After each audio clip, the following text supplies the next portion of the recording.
What is going on, comic fans? Welcome back to the channel. I'm Mark. This is Legion of Comics, and I'm here with my top 10 picks for this coming new comic book day, which will be September 25th. If you want to see what made it to the list, don't go anywhere. Hit the thumbs up, subscribe to the channel. Let's go.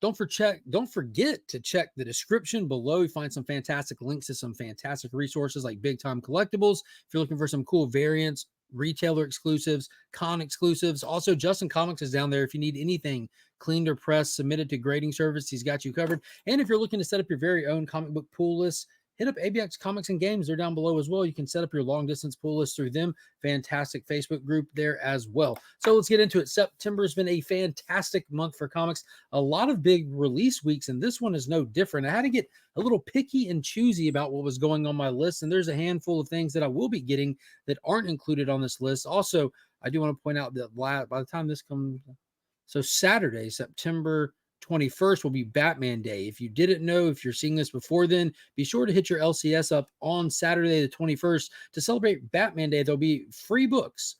Free books. It's like free comic book day, but dialed down and aimed specifically at Batman. But wanted to point that out. I'm sure it's going to be a blast. But none of the books that are listed this year for Batman Day will be on this list.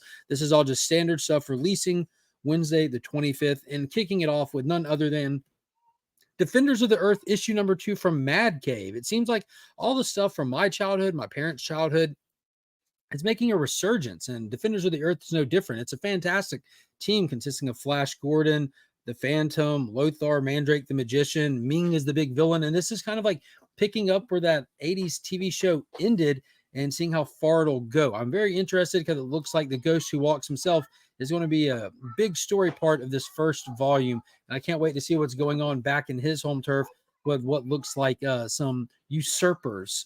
But definitely excited to dive into that. Also, 2 books from Mad Cave on the list this week. Dick Tracy issue number 5 releases. We're going to see the finale to the first story arc. And I don't know if it's going to continue with number 6 next month or if there's a break or how they're going to release it. But I do know that this has been absolutely fun. This has been fantastic. A great take on Dick Tracy. And he finds himself in the middle of like a gang war in his city while he's trying to survive and shut it down in the process. I'm excited to see how it plays out. I've loved this like modernized take on it. It definitely still takes place in like the roaring 20s, the 1930s kind of thing, but it's definitely hard hitting like you'd expect of gangsters and all the violence and stuff. It's definitely worth checking out if you haven't already. Next up, end of an era right here with Detective Comics issue number 1089. This is Ram V's final issue. He's had a long run on this. Really good run on this. He's done like this whole saga, if you will, this Gotham Nocturnal, and we're seeing that last issue really felt like the big finale. I'm expecting this to be more of an epilogue issue. He's back. Batman got his city back, shut down the Orgum family, but at what cost, and where's he going to be standing now that the dust is settling? Now, Ram V isn't going anywhere. He's got a ton of work ahead of him here at DC Comics, and most notably, he'll be taking on New Gods starting, I think, November or shortly after All In kicks off next month. We're in the middle of Absolute Power, and All In is what comes directly after that, and Ram V is going to be playing an important part in that. Next up, we're back to our regular scheduled Superman program with Action Comics. If you want to read a Superman book kind of getting away from the DC event, Action Comics is where you want to be. We're still under the Superman Superstars imprint where we have like these 3-issue arcs with different writers on board. Gail Simone is doing her 3rd installment with issue number 1069 right here. Kind of the same concept of finding yourself in a precarious situation.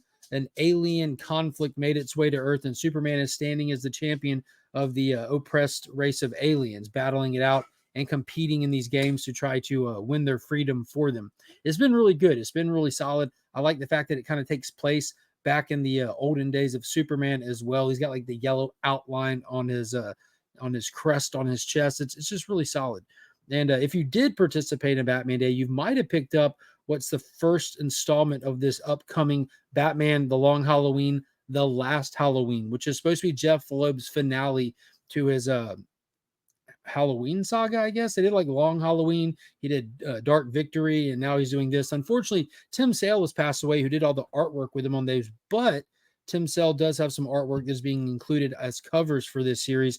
And if you participated in Batman Day, they had an issue 0 that kind of gets you kicked off for this. From what I understand, the whole concept behind this one is the crime family that kind of fell in The Long Halloween is coming back to try to regain some power. So it sounds like it'll be fun. Dark Victory was great. Long Halloween is legendary. So I expect this to be a good ride. Next up, Nice House by the Sea, issue number 3, is it? Yeah, issue number 3. I'm to be honest with you guys, like I'm still intrigued by this, but I'm not as excited as I was for the first volume. But maybe I just need to get into it a little bit more. But I'm like I said, I'm still intrigued. I just want all the lore. Like I love that there's a mystery surrounding everything, and it keeps you wanting more and more. But it's the rate at which you get information. I'm just ready for more. That's not necessarily a bad thing, but Nice House is a solid indie style book out of DC Comics. So I'm definitely picking it up. So we'll see where it goes. And next up, I'm very excited for this. Lobo has a one-shot dropping called Cancellation Special. I forget who wrote it, but it's promising to be absurd, over the top, violent, all these things that come with Lobo by reputation. They're supposed to be putting it onto the pages. Boom, Kyle Starks. The same guy that just did that outrageous Peacemaker series is doing this. So it should definitely be all of those things, just like Peacemaker most certainly was all those things. But the main man getting his own special, I'm in. All the way in. All the way. Lobo.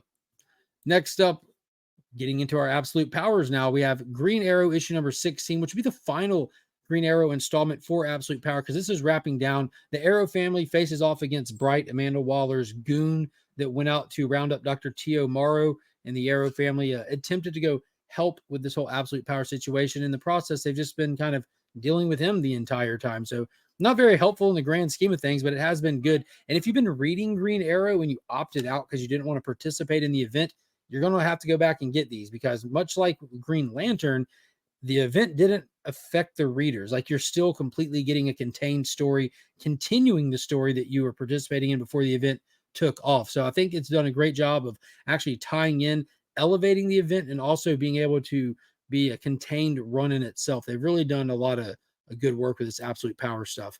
And we're also getting the final issue of Absolute Power Task Force 7. Issue 7 of 7 will be introduced to the Global Guardians Worldwide Siege. So Martian Manhunter, Global Guardian, we're going to see him facing off against some more of the more obscure characters. I'm not sure where this one will time place. Again, we're so far into the event, and we haven't even seen this Amazo robot really do anything. So I'm interested to see what happens with it. It has been one of the high points of this, is kind of getting to know these Amazo robots, as they all have their own personality. They all have their own set of powers that mimic other people's powers. But I've gotten attached to this Jadestone one that is in the Green Lantern stuff. It's just phenomenal, and I can't wait to see if that character continues on beyond this event. And then last for this week, the final of the 3-issue Amanda Waller origins. So we did the whole like backstory of her losing a family member. Issue 2, we did the whole formation of the Suicide Squad. Now in issue 3, it's going to take us into the events of Absolute Power. So it'll be interesting to see what goes on with that as well. Not a fan of the writer. Don't even want to mention him. But I like Amanda Waller a lot. I love the Suicide Squad, and it's, you do what you do. The last issue was fantastic, diving into the Suicide Squad stuff. But that's going to do it for this week. That's the top 10 that I'm most looking forward to. I don't think any Marvel made it onto this week's list, but there was definitely a good bit of indie stuff, which is a nice little balance I got going on right now, I think. So that's going to do it. Let me know what you're picking up in the comments. Anything on this list? Are you picking up that Lobo special? I'm going to be interested a lot to see that. I think that's probably my top pick for the week. That Lobo special looks great. But until next time, as always, I'm Mark, but we are Legion.